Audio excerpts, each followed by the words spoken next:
Well, a recent subscriber asked if I could offer some suggestions on leaving Canada, and especially for the retirement folks. So today I want to go over some of the items that may be of issue. But the first thing I want you to know is it costs you absolutely nothing to like, share, and subscribe. There is no charge to click the subscribe button. You're not a member of any club. You're not paying for a thing. So some of you may be unaware of that. So don't feel shy about subscribing. And we can provide you with more information as it comes available. Things change. They've changed in Canada recently under capital gains, and we'll get to that in a minute. But first of all, let's start off with the Canada Pension Plan, CPP. You paid for it, it's yours.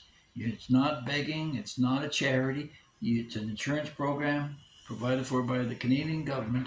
You, the taxpayers, when you went to work, you paid for it, and it's completely yours. Now, the old age security portion, that may vary depending on how long you've actually been in Canada.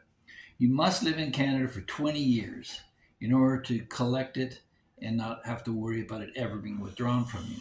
If you've lived less than 20 years, you can still collect the old age security, but if you decide to leave Canada after 6 months, it can be canceled. Now, there are other ways that they can take your money from you. They can claw back your old age security after you collect over $90,997 in income in 2024. This has been moved up slightly and will take effect in June of this year. And they'll claw back 15% of the excess for any amount above that. Then until it's all gone. Then you've got the issue of capital gains. Now, if you're a business, your capital gains exemption just was raised from $971,190 last year to $1.25 million as of June 2024. So you can reduce your capital gains payments by contributing to your registered retirement savings plan, your RRSP, or by declaring a capital loss if there was on a property that you realized a loss. You can declare that, or you can contribute to your tax-free savings account, your TFSA. So that's ways that you can reduce your capital gains. The formula they use the actual cost base. That's what you paid, mortgages and improvements, all those things. And they subtract what it costs for you to sell the property. And of that principal, you would pay your capital gains. Now, you're exempt if you've lived in the property for over a year as your principal residence, and they will allow up to 4 years if there's rental income involved. So please check with your tax consultant on that portion. But I do not recommend you outright selling your property. This year, my accountant told me that I had to pay $53,000 in taxes. And I said, what? But when it became apparent that I hadn't actually sold the property, but had issued a mortgage on it, that dropped down to $4,585.20. So you can see the real difference there. And that provides me with a stable income in my retirement that I would like to enjoy and not have to worry about when I'm overseas. So don't sell your house outright. Sell it to someone with a mortgage in place, and that will make all the difference in the taxes that you will have to pay. So right now, the taxable gain is at 50% of what you gained on your property if you sell it, and that's up to $250,000. And that remains in place. But if it's above $250,000, as of June 25th of this year, they're raising it to 66.7%. So you can be sure there'll be a flood of secondary homes and cottages that'll be rush sale prior to June 25th to try and get rid of that charge. Now, what do you pay in terms of income?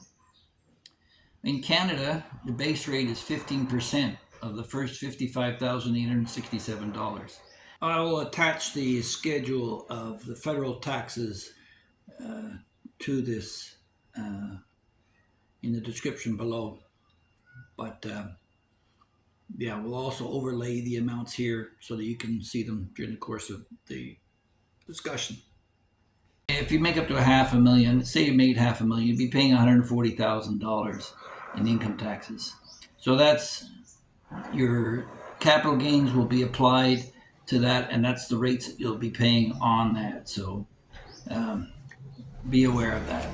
So now you've resolved your principal residence and you're on your way to the Philippines and you have some concerns on banking. Well, depending on where you're located, that'll dictate the level of security you should consider and how much money you should keep on hand. If you're in a major center where you can get readily access to an ATM, I don't recommend carrying over 100,000 pesos in cash. And certainly you shouldn't be storing it in one place, preferably 2 or 3 places, so it's broken up. This is a cash society, and the ATMs, they're often empty, especially to run up to a holiday or something like that. So try and get your cash midweek. There's a 250 peso charge on withdrawals from overseas on your card, and for that, it's the same amount whether you draw 10,000 or 20,000 at a time. So withdraw the 20,000 maximum that you can. You can't do it at all banks. I go with BPI and a China bank. They'll allow you to take 20,000 and still only charge you the 250 pesos. Sorry, excuse me. So, yeah, in the provinces you may want to store more because you're further away and it's harder to gain access. But be aware that you are in the provinces, so you should have caches stored away in different locations, just in case there is some pilfering going on. And you never know, because you're new to the country, right? No reflection on the Philippines, could be anywhere.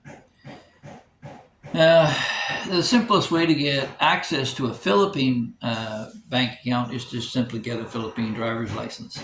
That'll speed up the process a bit. Otherwise, you're going to wait over 6 months of residency and prove that you're here and that you've got some statements from your electric utility company that you're resident, or you have a copy of your lease or some proof that you're resident in order to bank account. So a faster way would be simply to get your Philippine driver's license. And the banks here only insure up to 500,000 pesos. That's about $10,000 US. So be aware of that. So, and if you have a Filipina, you may consider using a joint account. I would recommend that. And you deposit her allowance in there. So that will help discipline her to live within her budget. It's a hard sell sometimes with girls who look for you to take care of them. So it may not necessarily be followed, but that's the advice I'd give. And you should have more than 2 credit debit cards on hand, because the banks overseas often shut down in the evening and nighttime, which is your daytime. They're doing that for upgrades to their system, and so you need to have an alternate card. Hopefully your other bank will be open, and you can use Western Union or Remitly to send money to yourself if you so choose.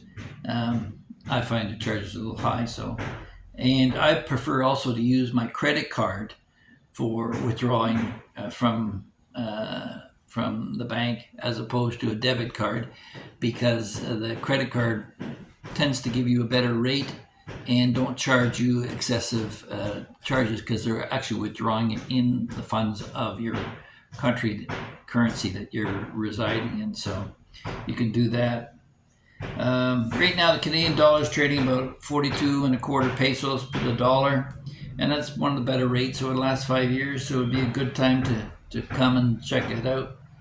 And you should never, or try to make a point of not using small bills whenever you can. Always break that 1,000 peso note whenever you can, so that you have small change and paper notes that you can use when you go to the market. Merchants, taxi drivers are notorious for never having change. They've been on shift all night long and suddenly they have no change, and you hand them a 1,000 peso note. And sorry, sir, all I have is 500, and it's $140 cab fare. What are you supposed to do? So be aware of that and try to keep your small notes on hand for use. And then when you do buy goods in the stores, make sure that they unpack and check in the store, because warranties and returns are pretty much uncalled for. They don't really honor them much. And they're used to plugging things in and making sure everything works anyway. Don't forget, a lot of this crap comes from China, and they know it, and they don't want you to be dissatisfied. And you should also never lend or invest anything you're not fully prepared to give away. Here, borrow means give. So, and I wouldn't recommend opening up a business in the Philippines as a retiree unless you want a lot of headaches. As for real estate, in Canada now, it's a good time to sell. From May to September, that's typically when all the parents are out there shopping for their kids before they go back to school. So you can put it on the market, and it's quite strong. But you should never buy anything here in the Philippines based upon a tax declaration. That can quite often lead to a scam. You should look for a mother title only and make sure that there's one owner you're dealing with, not a bunch of brothers and sisters selling mom's property. You might want to consider in Canada a rent-to-own option and keep your address in Canada if you can. By cooperation with a tenant that's also on rent-to-own, it gives you an avenue. Another thing too you want to consider also is, being springtime, it's allergy season coming to Canada. My allergies are almost non-existent here in the Philippines, and I have hay fever quite strong in Canada. Part of it may be the air conditioning unit that filters out the air. That's just part of living at night, but I found even overall, also living near the coast, you got a coastal breeze, so coastal people tend to have fewer allergies because the wind isn't blowing over the grasslands. So consider that as another advantage of living here in the Philippines. As for food, Philippines are allergic to shellfish in quite high quantities, but they love rice. Potatoes are expensive here, so consider that. But there are foreign stores like Landers, which I did in another video, that offer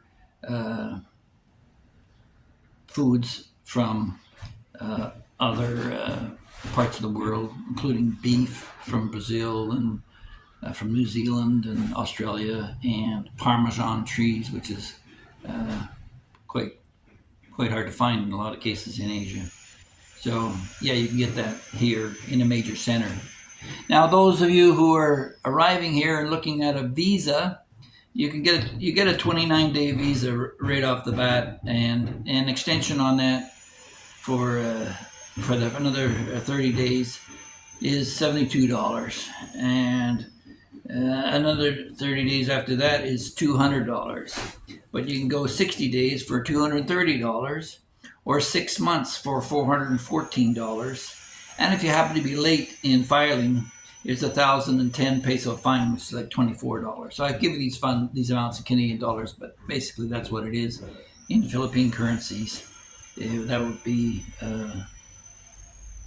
3,030 pesos for a 20-day extension for an additional 30 days. So there we got that. But the marriage visa, when you arrive with your bride, you've got 1 year. I got 1 year with my wife. If I were to go to Thailand or whatever for a weekend, we'd get another year. So that's probably the cheapest way to go, and to take an annual break as well.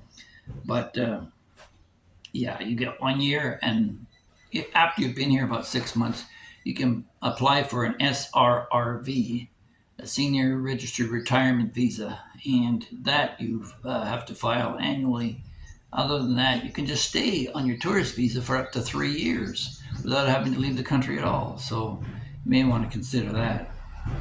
Now, as for actual costs of living, gas in the Philippines was $1.09 a liter last time I checked, which worked out to about what, $4 a gallon in U.S. funds. In Australia, it's $1.90 Australian, and in Ontario right now, it's $1.71 or $6.48 a gallon. So the gas is actually cheaper here in the Philippines, even though we're not an oil-producing country. So that makes totally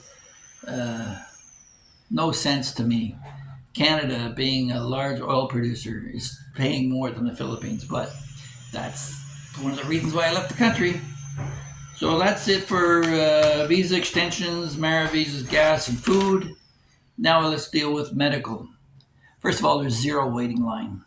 You'll pay between 500 and 1,500 pesos. That's $12 to $35 for a visit to a doctor.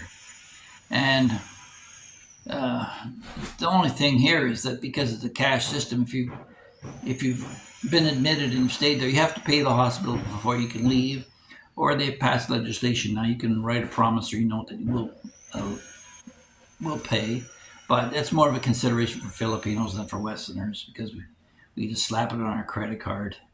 But the real beauty for the Philippines, despite the fact that they have really good medical here that you'd be surprised at, it's the fact that they don't have as much infrastructure as they do in places like Thailand.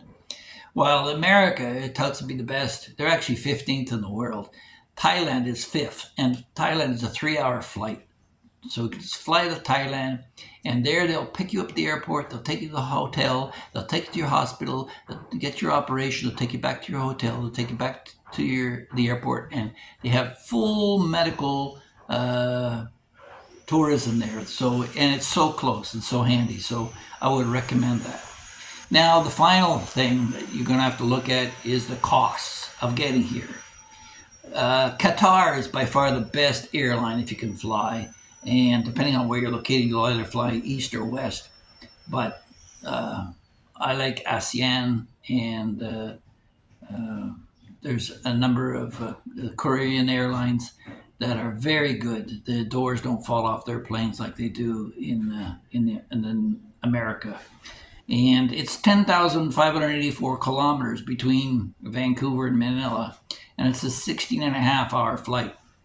So you're going to have to halfway up through the flight stand up somewhere and shake your boots, get your blood circulating when you come here. It's 20 hours from Vancouver to Cebu and 22 hours from Toronto to Cebu. And it will cost you just under $2,000 to fly here one way. On your first visit, I recommend a two-way flight. Stay at least a couple of weeks so you can get a taste of a few of the different cities. And that should help you get landed here and get your boots on the ground and understand what's going on. And the only thing I would really recommend you bring here with the Philippines is your patience.